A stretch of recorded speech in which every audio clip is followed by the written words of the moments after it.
A millionaire walks home unexpectedly and catches the cruel stepmother torturing his daughter and firing the maid who tries to protect her. What happens next changes everything.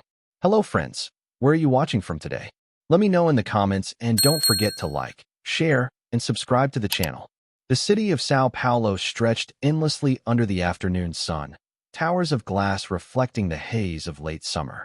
In the Morumbi district, where manicured lawns softened the concrete skyline, a mansion of 800 square meters rose like a fortress of ambition. Its facade was an immaculate blend of modernist lines and imported marble, the sort of house that whispered of luxury but also shouted about status. Inside lived Rick Allen, a man who had once been Rodrigo Almeida, the son of a bricklayer and a seamstress from the outskirts. Rick carried himself with the confidence of someone who had clawed his way out of scarcity. At 48, he had the calm authority of a man who had seen too much labor turn into too much wealth. His construction company, Allen Construtora, had remade neighborhoods in Vila Madalena and attained BB with towers that gleamed at night like monuments to progress. His fortune now stood at nearly 20 million reais. But Rick remembered every nail he had hammered, every bucket of cement he had lifted. Yet inside the high walls of his mansion, life was less steady. Since the accident that had taken his wife Helen 3 years before, the house had echoed with absence. Helen had been the light of order and gentleness, and her loss had left Rick scrambling to reconstruct something resembling a family. For Isabella, his 6-year-old daughter, the void had been harsher. A child's grief translated into silence, withdrawn stares, and clinging attachments. That was where Grace Santos entered the household. A quiet woman from Minas Gerais, 44 years old, she had come to Sao Paulo not only for work, but to keep afloat a family left vulnerable after her husband's death on a construction site. Each day, she woke before dawn in her modest rented room behind a bakery in Vila Madalena, sent 500 reais back home to support her children and elderly mother, and boarded 3 crowded buses to arrive at the mansion by 7. Her salary of 2,800 barely covered survival, but her resilience was carved deep. Rick had liked her from the first interview. Her humility, her direct gaze, her way of calling Isabella my little flower, as though the child belonged partly to her heart. And indeed, Isabella had gravitated toward Grace immediately. Whenever Rick left for work in his silver Mercedes-Benz, Isabella shadowed Grace through the corridors, clinging to her skirt while she folded linen, washed dishes, or prepared simple meals. It was the sort of attachment that Rick, with gratitude and guilt, let happen. Into this fragile arrangement stepped Valerie Monroe. At 35, Valerie radiated the polish of Ipanema sophistication. Formerly Valeria Montero, she had rebranded herself to fit a narrative of cosmopolitan allure. With her PU degree in administration, her years in marketing cosmetics, and her sharp intuition for appearances, she knew how to command rooms with little more than a glance. For Rick, she represented a possibility of stability, a woman who could restore order, host dinners with confidence, and help him rebuild a sense of family life. But beneath Valerie's refined exterior, obsession simmered. Perfection mattered more than kindness. Isabella's shyness was an irritant, Grace's presence an offense, the mansion itself a stage where she had to choreograph control. To Rick, who worked long days and returned often exhausted, Valerie seemed a balm. To Isabella, she was a shadow at the end of every corridor. On an otherwise ordinary morning, Grace placed a glass of milk in front of Isabella at the kitchen table. The child hesitated, eyes flicking toward the hallway where Valerie's heels had just clicked past. "Drink, Minha Flor," Grace urged softly, switching unconsciously into Portuguese. "It will help you grow strong." Isabella lifted the glass with both hands, sipping as if the milk might betray her. Moments later, Valerie appeared, silk blouse spotless, hair pulled into a glossy knot. She looked at Grace as though she were a stain on the countertop. "The child has piano this afternoon," she said in crisp Portuguese-accented English. "Don't fill her with heavy food. And please, stop speaking in that tone. She needs discipline, not coddling." Grace lowered her eyes, but said nothing. Isabella shifted uncomfortably in her chair. Rick, that morning, had already left for meetings at the company's headquarters. He did not hear the sharpness in Valerie's voice, did not notice Isabella's shoulders tighten whenever Valerie entered the room. In his mind, the house was mending. He saw dinners served on time, business partners entertained, his daughter enrolled in ballet and piano. He thought he had found equilibrium. But equilibrium is fragile. Behind closed doors, Valerie wielded subtle cruelty. Isabella was sometimes locked in her room for refusing to finish meals. Sometimes she was left without supper as punishment for not greeting guests properly. There was even a room on the third floor, windowless and used for storage, where a weak bulb flickered over forgotten furniture. Valerie whispered to Isabella that monsters lived there, threatening to send her if she disobeyed. Grace knew. She had seen the pale face of the child emerging from the staircase that led to the third floor, had comforted her trembling frame when Valerie's car pulled out of the driveway. Yet as a woman of limited means, as an employee easily dismissed, Grace bit her tongue. Until she no longer could. The rupture came on a Thursday. The house was unusually still at midday. Grace had been scrubbing the marble steps when she heard Isabella sobbing in the living room. Valerie's voice was raised, sharp like glass. You are too attached to her. She is not your mother. She is the help. And she will leave this house today. Grace dropped the rag, heart pounding, and ran toward the sound. What she saw froze her. Isabella clinging desperately to her waist while Valerie, red-lipped and furious, pointed toward the door. At that precise hour, far earlier than expected, Rick Allen was maneuvering his silver Mercedes through the gates, two gifts wrapped carefully beside him, a diamond necklace for Valerie, a porcelain doll for Isabella. He stepped inside, unsuspecting, as the storm unfolded. And with that, the illusion of harmony began to crack. The house seemed frozen in the aftermath of raised voices. Rick had not yet stepped into the living room. His shoes clicked against the polished floor as he carried the velvet box and the doll's packaging, humming faintly. In another corner, Grace's mind replayed echoes, not of this house, but of the one she had left behind in Tres Carracos. She had been 19 when she married Roberto, a construction worker with hands as rough as stone but eyes kind enough to make her believe in stability. They built a modest life together, one brick at a time, until the day the scaffolding collapsed and left her a widow with two children still too young to understand. Since then, every bus she boarded before dawn carried not just her body but her family's fragile hope. Luke, now 19, pursued engineering at UFMG with an almost feverish intensity, determined to redeem the death of the father he barely remembered. Marion, 16, dreamed of white coats and stethoscopes, speaking often of pediatrics. And Mary, Grace's mother, aged and aching, relied on her daughter's remittances to buy medicine and keep the small house alive. It was for them that Grace endured Valerie's disdain. It was for them that she swallowed every insult. Every order barked as though she were invisible. But Isabella pierced her resolve. No paycheck could justify silence when a child's eyes filled with terror. Rick's echoes came from elsewhere, from the unpaved streets of his youth, where he had mixed cement with his father at age 14, learning the craft not in classrooms, but in calloused palms.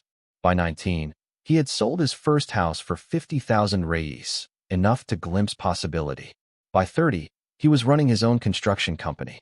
By 40, he was a man whose name meant something in the luxury districts of Sao Paulo.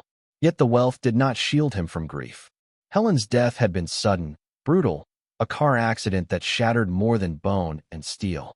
For months afterward, he had lived in fog, unable to imagine raising Isabella alone. It was at a gala, 2 years later, that Valerie Monroe had appeared like a solution. Elegant, articulate, attentive, she seemed to know how to restore order. Friends congratulated him. Investors nodded approvingly. He convinced himself that this was what rebuilding looked like. But now, echoes of suspicion stirred.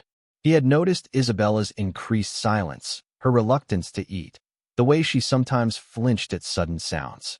He had dismissed them as phases, as lingering grief. He had told himself Valerie was strict, perhaps, but strictness built character.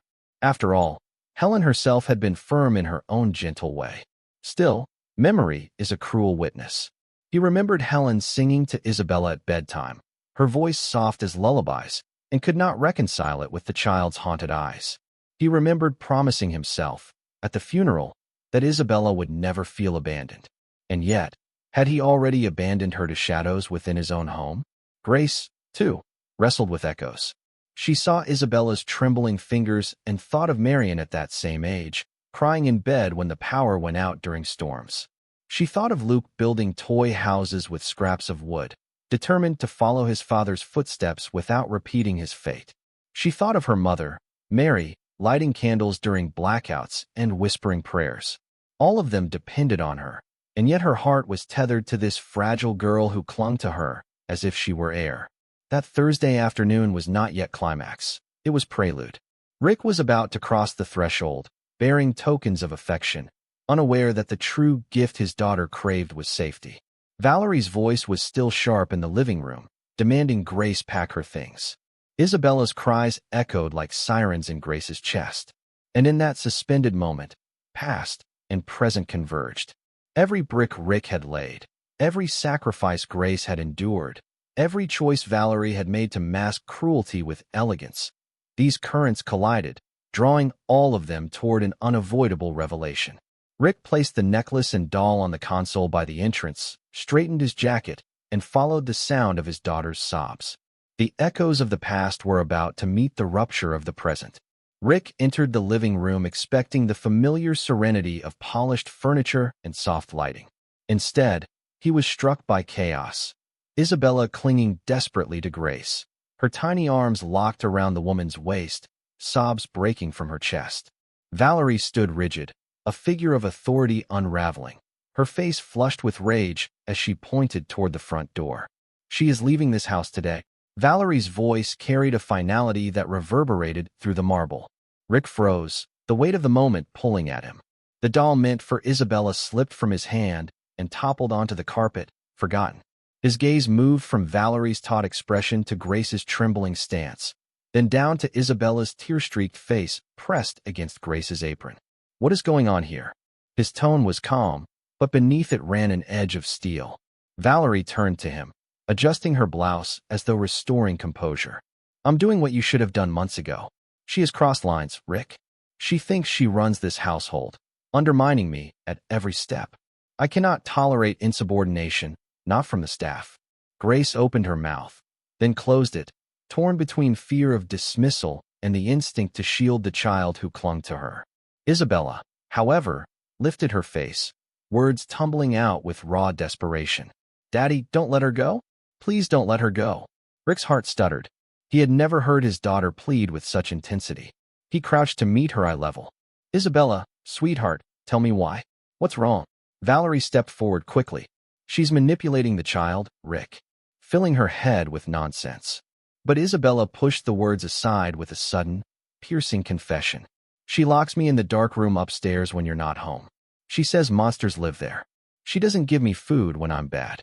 I'm scared, Daddy. I'm so scared." The words cut through the air like glass shattering. Rick's eyes widened, his mind scrambling to assemble them into a truth he could bear. He turned slowly toward Valerie, searching her face for denial, for explanation, for something that might soften the jagged edges of his daughter's fear. Valerie laughed, brittle and too loud. "She's exaggerating. You know children, Rick, they invent stories when they don't get their way." But Isabella's hands gripped his shirt, pulling him closer, her voice breaking. "It's true. Grace saved me. Grace always saves me." Grace finally spoke, her voice steady but low. "Mr. Allen, I never wanted to interfere, but I couldn't stand by while she hurt your daughter. Isabella is a gentle child. She deserves care, not cruelty." Rick stood, every muscle in his body taut. His gaze bore into Valerie, searching for the woman he thought he knew. He had overlooked the shadows in Isabella's behavior, her flinches, her silences. Now they aligned into a pattern too coherent to dismiss. Valerie's composure faltered. "You're going to believe the maid and a 6-year-old over me? After everything I've brought into this house?" Rick's voice was low, deliberate. "What you've brought into this house is fear." Silence pressed against the walls, broken only by Isabella's uneven breaths. Grace held the child closer, standing between her and Valerie. For the first time, Rick noticed the defiance in Grace's posture. Not submissive, not timid, but protective, unyielding. "I won't let you hurt her again," Grace said, her eyes locked on Valerie's. "Not while I'm here." The confrontation shifted something fundamental in the air. Rick's carefully rebuilt life, the illusion of control, the belief that Valerie had restored stability, each cracked under the weight of truth. He realized, in one searing instant, that the greatest betrayal was not Valerie's cruelty, but his own blindness. Valerie's voice rose again, sharper now, desperate. You cannot choose them over me. You'll regret this, Rick. I will not be humiliated. But her words fell into a void that had already swallowed her power. Rick's decision was not yet spoken aloud, but it had already taken root. And as the sun dipped lower beyond the tall windows, casting long shadows across the room, the family's future shifted course. The following hours unfolded in a blur. Valerie stormed upstairs, her heels striking like gunshots against the wooden steps, muttering of betrayal and ingratitude. Rick remained in the living room, unmoving, Isabella nestled in his lap, Grace standing quietly nearby. The weight of revelation pressed against his chest, but clarity had never felt sharper. When Valerie reappeared, a suitcase trailed behind her, wheels rattling against the marble. Her diamond-studded earrings caught the fading light, glittering with the sharpness of broken promises. She looked at Rick with a mix of fury and disbelief. "You're making a mistake," she hissed. "Do you know what people will say? Do you know what you're throwing away?" Rick rose slowly, Isabella still clutching his shirt. "I'm throwing away poison," he said evenly. Her lips parted as though to retort, but no words came. With a final glare at Grace, she pulled the front door open and disappeared into the evening. The echo of the door slamming reverberated through the vast house, leaving a silence so profound it felt alive. Rick sank back onto the sofa, holding Isabella as though anchoring himself. His daughter's sobs had quieted, but her small body still trembled. He looked at Grace, who remained standing with her hands clasped tightly in front of her apron. "I don't know how to thank you," he said quietly. "I don't know how to make this right." Grace shook her head. "There is no need to thank me, Mr. Allen. I only did what anyone with a conscience would do. She is your daughter. She needs you." Her words pierced him deeper than accusation. He had believed himself a good father, a man who provided, who protected. Yet he had failed to see what unfolded in plain sight. For the first time, he admitted his absence, hours at the office, late nights with contracts, delegating parenthood to appearances rather than presence. Isabella lifted her head, whispering, "Please don't let her come back." He kissed her forehead. "She won't. I promise." The promise was more than words. It was a vow to reorder his life, to break the patterns that had left his child vulnerable. Valerie's departure had not only ended a toxic marriage, it had dismantled the illusion that wealth could compensate for neglect. Later that night, when the house was still, Rick walked the corridors alone. He paused outside the storage room on the third floor, opening the door with deliberate motion.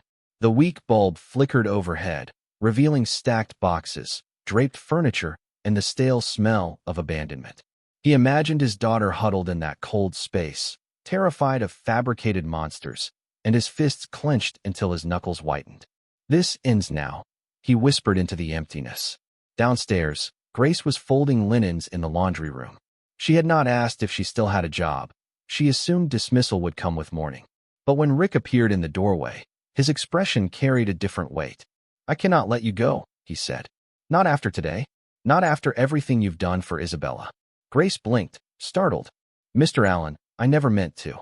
You protected my daughter when I didn't. You saw what I refused to see.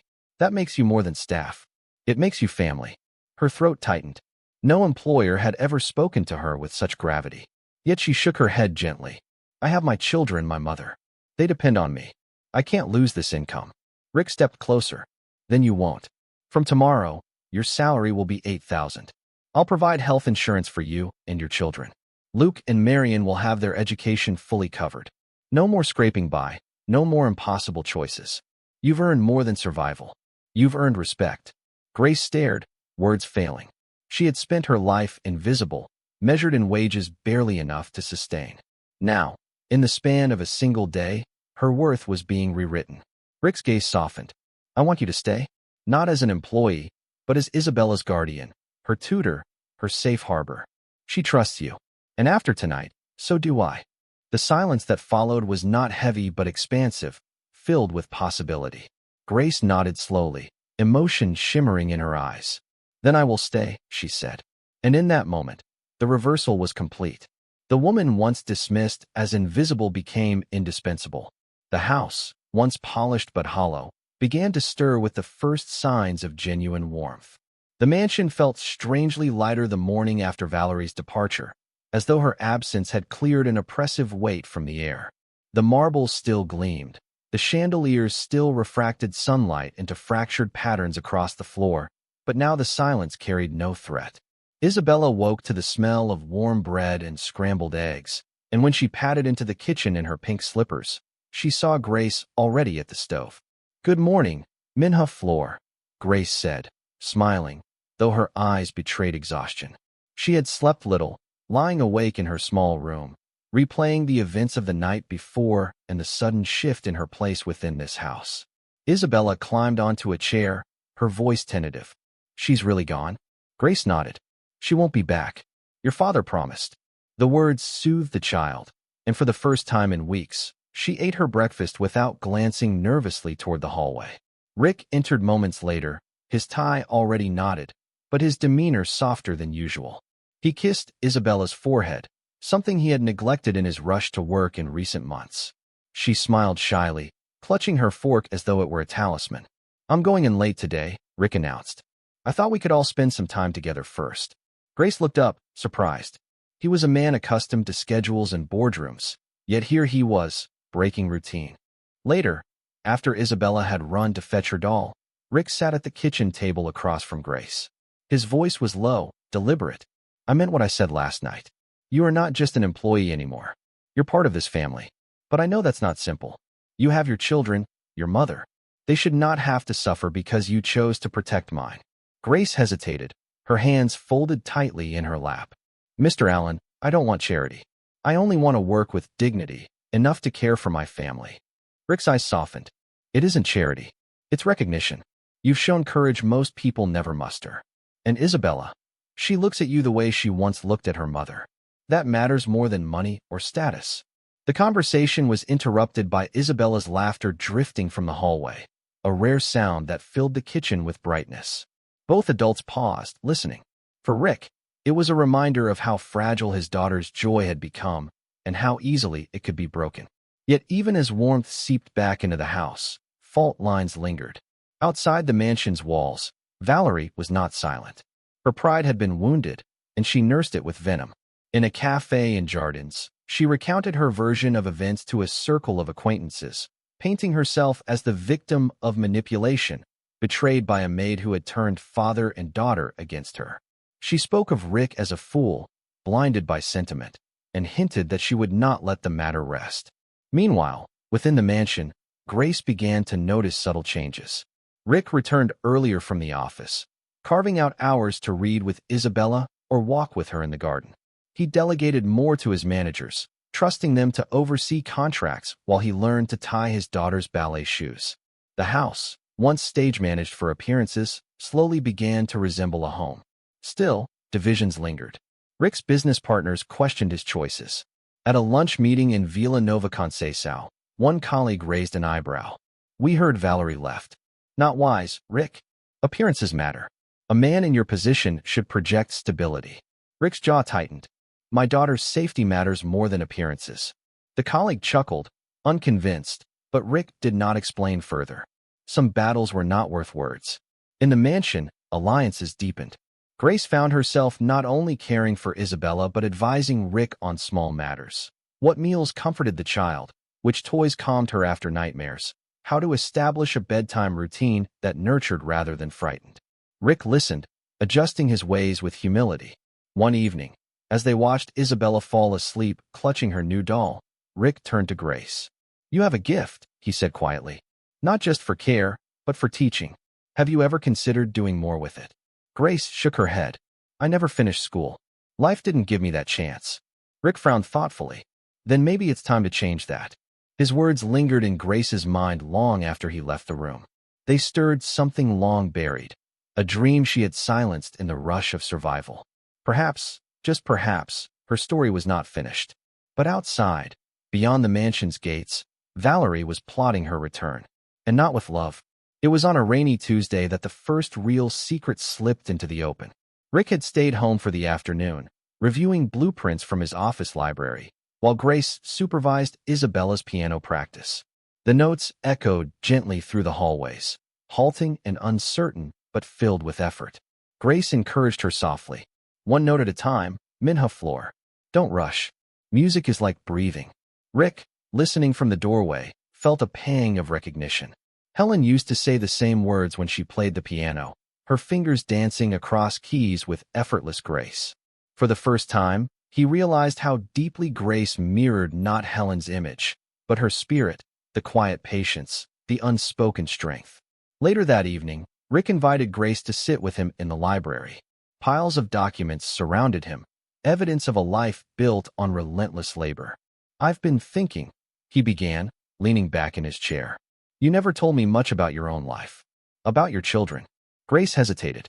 For years, she had hidden her private struggles, believing employers wanted silence, not stories. But Rick's gaze was earnest, and something in her chest loosened. "My son Luke is 19, she said softly. "He studies engineering at UFMG. He wants to build a different kind of future, one safer than the one his father worked in. My daughter Marion is 16. She dreams of becoming a doctor, a pediatrician. And my mother, she is 68, her health fragile. They all depend on me. That's why I came to Sao Paulo. Why I stayed. Even when it was hard." Rick listened, absorbing each detail. He pictured the young man in lecture halls, the teenage girl poring over textbooks, the elderly woman waiting for medicine. He realized Grace carried an entire family on her shoulders, yet never once had she asked for pity. "You've done all this alone?" he asked quietly. She nodded. "Since my husband died on a site, yes." The scaffolding gave way.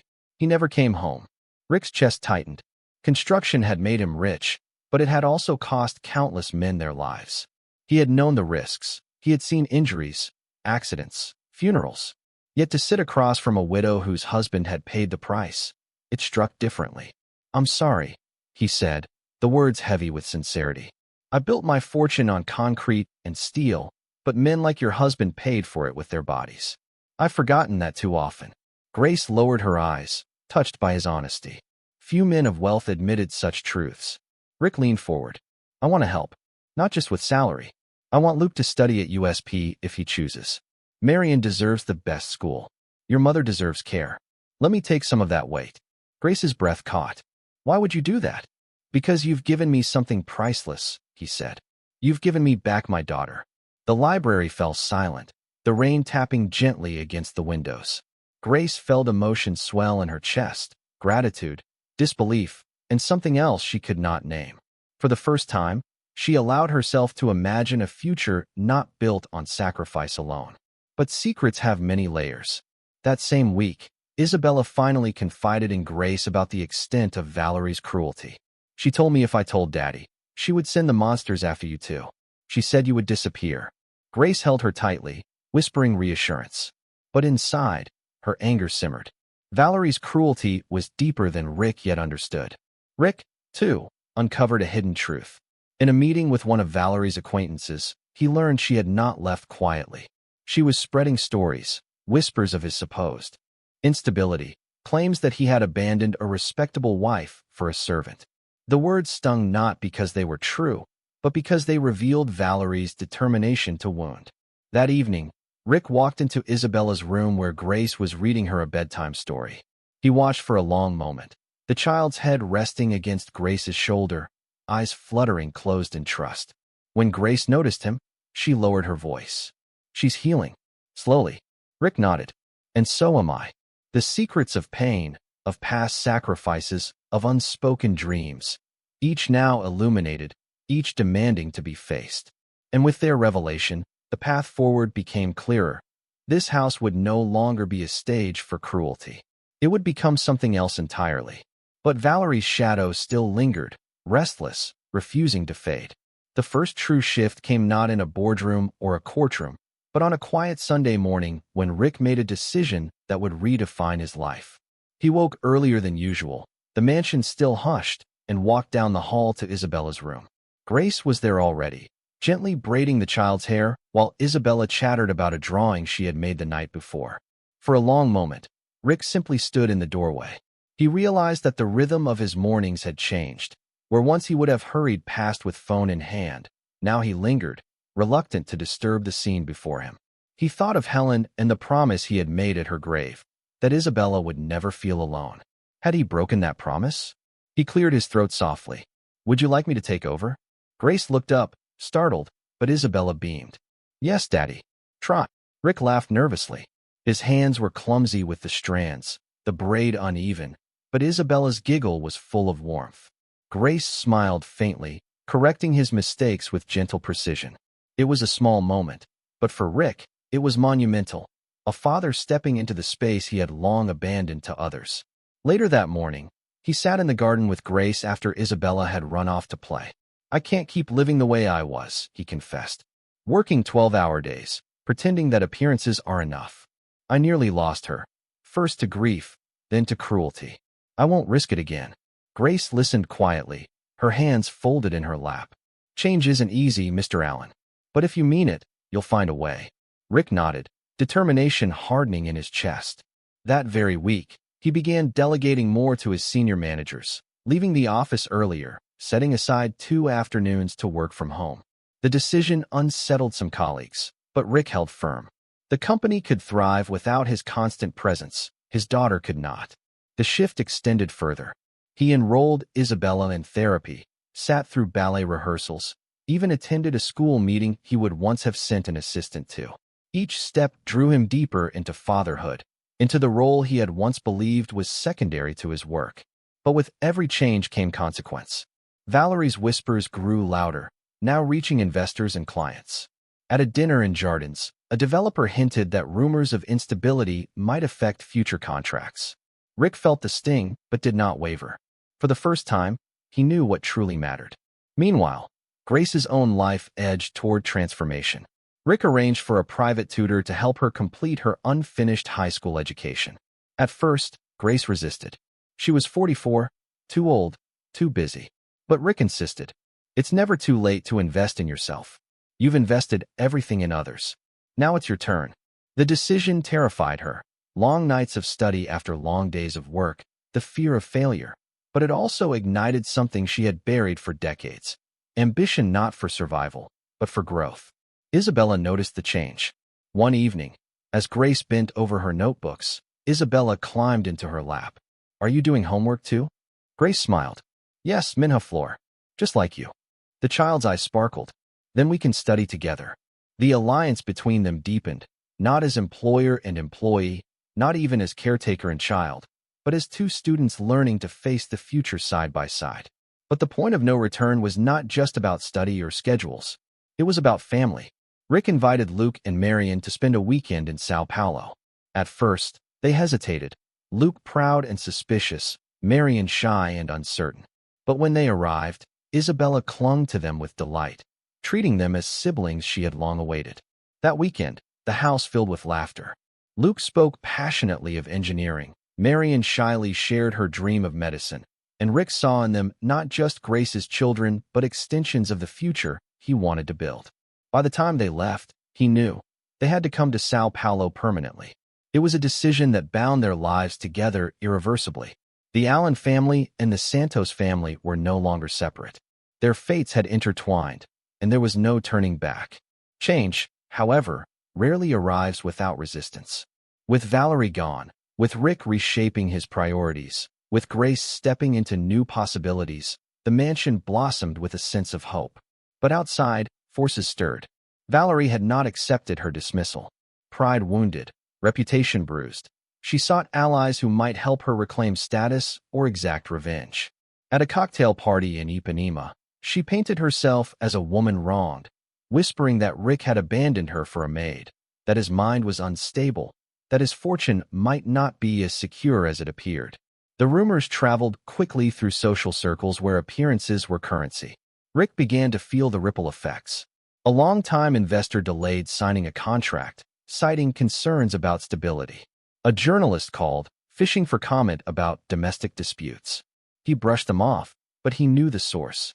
Inside the mansion, consequences emerged in subtler ways. Grace's workload increased as she balanced household duties with studies and tutoring sessions. Rick insisted on easing her burden, hiring additional staff, offering resources, but Grace resisted. Pride still lingered. She did not want to be seen as taking advantage. One evening, exhaustion caught her. She fainted briefly while standing at the sink. Rick rushed to her side, panic in his voice. "You're doing too much. You can't carry all of this alone." She shook her head weakly. "I've carried heavier loads. I'll be fine."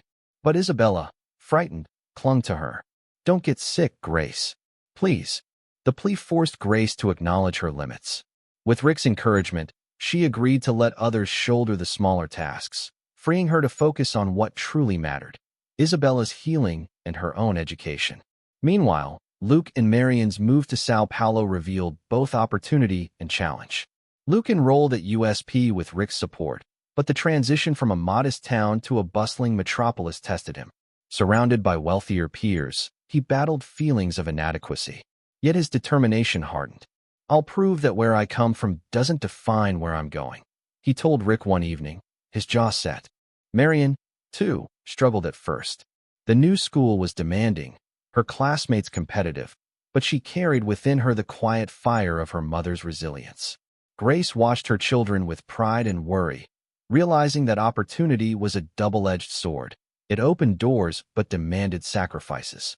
For Rick, the consequences were deeply personal. As he shifted from businessman to father, some colleagues distanced themselves, accusing him of losing focus. But others admired his courage, quietly confessing their own regrets about absent fatherhood.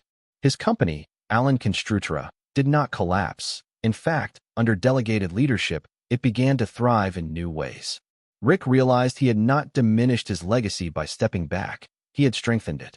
Yet the greatest consequence of all was emotional. One evening, Isabella crept into his study with her blanket, eyes wide. "Daddy, can I sleep here tonight? I'm scared of the monsters." Rick pulled her onto his lap. "There are no monsters, sweetheart. Not anymore. Grace and I made sure of that." "But what if they come back?" she whispered. He held her tightly. "Then we'll face them together. You'll never be alone again." It was a promise not only to her, but to himself, to Grace, to Luke and Marion, to the family they were building from fragments and resilience. Outside, Valerie still schemed. Inside, exhaustion and adjustment tested their resolve. But the foundation was stronger than the cracks. The unexpected consequence of loss, betrayal, and change was not ruin, but the birth of something new, a family forged not by blood alone, but by choice, courage, and love. The mansion in Murumbai, once heavy with silence, now pulsed with new rhythms. Isabella's laughter, Marion's late-night study sessions, Luke's excited chatter about engineering projects, all blended into a melody of family life Rick had not thought possible. Grace moved through the house with quiet authority, no longer invisible, but not yet accustomed to her new role. But buried truths have a way of clawing to the surface. One evening, as Rick sat in his study reviewing old files, he came across a folder he had not touched in years: insurance reports, contracts from the early days of Allen Construtora, and among them, documents relating to a construction site collapsed 2 decades prior. The accident had left several workers injured, one fatally. Rick scanned the name, his chest tightening: Roberto Santos. Grace's husband. Rick sat frozen. He remembered the accident vaguely, back when he was still climbing toward success, too focused on salvaging contracts to absorb the human toll. He had not known Roberto personally, but his name was etched now into Rick's conscience. The man who had built his fortune indirectly had also been the man Grace lost. That night, he could not sleep. The walls of the mansion pressed in with memory and guilt. He imagined Grace's face if she knew, wondered whether her kindness toward him would fracture if she discovered he had once benefited, however unintentionally, from her tragedy. Meanwhile, Grace carried her own buried truth. She had long hidden her shame at failing to complete school, at working years in obscurity, at enduring Valerie's abuse silently for Isabella's sake. But now, with Rick's support, she was moving forward. Her studies advanced quickly, her confidence blooming. Still, the old fear gnawed, that she was an imposter in this new world, a maid masquerading as something more. The revelations came in layers. Isabella, in therapy, began to reveal fragments of her fear, confessing not only Valerie's cruelty but her dread that Rick might leave her too. just as Helen had been taken. "If you go away like Mommy did, what happens to me?" she whispered one night. Rick held her tightly, his heart cracking. "I'm not going anywhere, sweetheart. Not ever." Luke, too, revealed truths of his own. Late one evening, he admitted to Rick that he resented construction, not the profession, but the memory of it. "It killed my father," he said bluntly. "Every time I walk onto a site, I wonder if I'm walking into the same fate." Rick listened carefully. "Then maybe you can be the one to change it. Safer practices, new materials, innovation. Don't abandon the field. Transform it." The conversation planted a seed in Luke's mind, one that would eventually grow into something larger than either of them yet realized. But Valerie's shadow grew darker. Rumors escalated, and now they reached Rick directly. An anonymous envelope arrived at the mansion, filled with clippings from society pages and cruel scribbles across them. "You've thrown away diamonds for dirt." Isabella found the envelope before Rick did and carried it to Grace, her small hands trembling. Grace burned it quietly in the fireplace, but the smoke lingered in her chest. The truth could no longer remain buried. Valerie would not stop. And Rick's own discovery, that his company's early rise was linked to Roberto's death, haunted him. When he finally told Grace, her eyes filled with tears, not of anger, but of grief renewed. "He was a good man," she whispered. "And you've built so much since then. I don't blame you, Rick. But I can't forget." The admission carved a space between them, not rejection, not acceptance, but something fragile in between. They both knew. To move forward, they would have to face these truths, not bury them. The weeks that followed carried a sense of inevitability, as though the family was walking toward a storm they could no longer avoid. Rick devoted himself to preparation, not only for his daughter's healing, but for the confrontation with Valerie that loomed like thunderclouds. He met with lawyers to secure custody protections, ensuring Valerie could not claim any legal right to Isabella. He tightened security at the mansion, not out of paranoia, but of caution. But preparation also meant building strength from within. He encouraged Grace to continue her studies with renewed intensity, hiring a retired professor to guide her through advanced material. She flourished under the mentorship, her mind hungry, her resilience sharpened. Luke's project at USP gained attention, a model for eco-friendly, low-cost construction using recycled materials. Rick arranged for him to present it at the company, quietly proud of the young man's fire. Marion, too, excelled, her grades placing her among the top of her class, inching closer to her dream of medicine. In the mansion, Isabella thrived. Nightmares grew less frequent, her appetite returned, and one afternoon, she laughed so loudly in the garden that Grace looked up from her books with tears in her eyes. Yet beneath the progress simmered tension. Rick could feel it in the glances of business partners, in the subtle distance of acquaintances, in the whispers that Valerie had sown. He knew she would not rest until she had tried to reclaim her narrative. One evening, as the family gathered for dinner, he made an announcement. "I've decided we are going to build something new. Not just buildings, not just profits. A legacy. A school." Grace blinked, startled. "A school?" "Yes," Rick said firmly. "A place where children can grow with love, not fear. Where education is more than discipline. Where opportunities are equal. Isabella will grow up there. Luke and Marion can contribute. And you, Grace, you can lead it." Her eyes widened. "Me? I don't." "You can," he interrupted gently. "You've shown me more about teaching and nurturing than anyone I've ever known. You've saved my daughter. You've changed me. Who better to shape a school than you?" The room fell silent, then warm with possibility. Isabella clapped her hands. "Can we call it Escola Garasal? Like in Grace's stories?" Grace laughed softly, wiping her eyes. "Yes, Minhaflor. Escola Garasal." The decision marked more than ambition. It was preparation, not only for Valerie's inevitable strike, but for the life beyond it. Rick and Grace were no longer simply reacting to wounds. They were shaping a future. But Valerie, watching from the periphery of high society, was already plotting her move. And when she came, it would test everything they had built. The storm broke on a Thursday evening, nearly 2 years after Valerie had walked out of the mansion. By then, the outlines of a new life were clear. Grace had completed her high school equivalency and ranked first in the entrance exam for pedagogy at PUCSB. Luke was excelling at USP, Marion's medical aspirations burned brighter than ever, and Isabella was thriving. The mansion was no longer sterile marble, but a living home filled with books, drawings, laughter, and the hum of shared meals. But storms rarely respect peace. Valerie returned, not timidly, but with the confidence of a woman convinced she could reclaim what she had lost. She arrived unannounced, stepping out of a sleek black car, dressed in tailored elegance, heels striking against the stone pathway. Rick saw her from the office window and felt his chest tighten. Grace, who had been helping Isabella with homework, looked up to find the child frozen, eyes wide with fear. "She can't come in," Isabella whispered. Rick's hand was steady as he walked to the door. When he opened it, Valerie's smile was thin and sharp. "Rick," she said smoothly, "we need to talk." "There's nothing left to say," he replied, but she brushed past him into the foyer, perfume lingering like smoke. The confrontation unfolded quickly. Valerie accused him of betrayal, of letting a maid usurp her place, of dragging his name into ridicule by flaunting a scandalous arrangement. She waved documents, fabricated evidence, whispered rumors turned into threats. "Do you know how easily I can destroy your reputation? Investors already question you. One article, one lawsuit, and you lose everything." Grace stood at the edge of the room, her hands trembling but her voice steady. "You lost everything the day you hurt that child." Valerie's eyes snapped to her, venomous. "Stay out of this. You are nothing."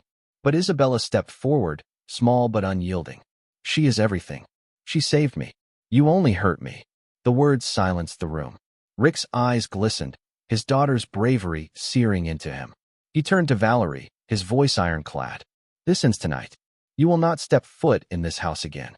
You will not come near my daughter. And if you try, I will ensure the law protects us." Valerie's mask cracked, fury breaking through. "You think society will accept this? A widower marrying the help? A fortune wasted on charity? You'll be a laughingstock." Rick's reply was calm, certain. "I don't need society's approval. I need my daughter's trust. And I already have it." Grace stepped closer, standing beside him. And for the first time, Rick reached for her hand in full view of Valerie, in full view of Isabella. It was not romance alone. It was alliance, unity, defiance. Valerie's expression hardened. "You'll regret this." "No," Rick said softly. "I regret only that I didn't see the truth sooner." She left with a slam of the door, her threats echoing in the marble hall. The family stood together in the silence that followed, the weight of confrontation pressing down, then lifting. Isabella clung to Grace, whispering, "You're my real mother now." It was the moment of truth, not only against Valerie, but within themselves. They had chosen each other, and nothing Valerie could say or do would undo it. 5 years later, the world looked entirely different. On a sunlit morning in Villa Maddalena, a wide gate opened to reveal a sprawling campus of 5,000 square meters. The Escola Garasal stood proudly, its walls painted in warm colors, its classrooms filled with books, art supplies, and the laughter of 300 children. Half paid tuition, half attended on scholarships. All belonged equally. Grace walked through the halls, now not in an apron but in a tailored suit, her hair pulled back neatly, glasses perched on her nose. She was no longer invisible. She was the director of one of the most innovative schools in the country, her philosophy rooted in respect, clarity, and love. She spoke at conferences, wrote a best-selling book, and gave interviews about inclusive education. Yet every morning, she still greeted each child by name, remembering that true authority was built not on titles, but on care. Rick managed the administration and finances, but more than that, he became a present father. He worked fewer hours, walked Isabella to school, attended every performance, and built his legacy not on towers of glass, but on lives transformed. His fortune grew, but he measured wealth differently now. Luke, now a young engineer, spearheaded sustainability projects at Allen Construtora, weaving innovation into the company's DNA. Marion, studying medicine at USP, spent her weekends volunteering at the school's small health clinic, inspired by the children who reminded her of her own journey. Mary, Grace's mother, lived with them now, her laughter soft but constant, proud of the family her daughter had built. And Isabella, no longer the trembling child of shadows, stood on stage at the school's auditorium, 11 years old, performing in a play written by her classmates. Her voice was clear, her movements graceful, her smile radiant. From the front row, Rick and Grace watched with pride so fierce it brought tears. After the performance, as applause thundered, Isabella ran to them. She wrapped her arms around Grace and whispered, "Can I call you Mom now?" Grace's heart broke open, tears streaming as she nodded. "Yes, Minha Flor. Always." Rick placed a hand on both their shoulders, his voice thick. "This is our family. This is our home." Later that evening, at the school's official inauguration ceremony, Rick presented Grace with a necklace, not diamonds, not extravagant, but a simple chain with a sunflower pendant, symbol of the school and the life they had built together. "For everything you are," he whispered. She accepted it with trembling hands, knowing its worth far outweighed any jewel Valerie had once flaunted. The family stood together, framed by a field of sunflowers planted on the edge of the school grounds. Luke and Marion beside them, Mary smiling, Isabella nestled between Rick and Grace. The sun dipped low, casting golden light across their faces. They had saved one another. And in that light, among the sunflowers, they walked forward, not haunted by the past, but embraced by the promise of new horizons. If you made it this far, leave us a comment telling us where you're watching from today and what you thought of the story. If you can, share this video with your friends and family, and don't forget to subscribe to the channel and hit the notification bell to receive new videos.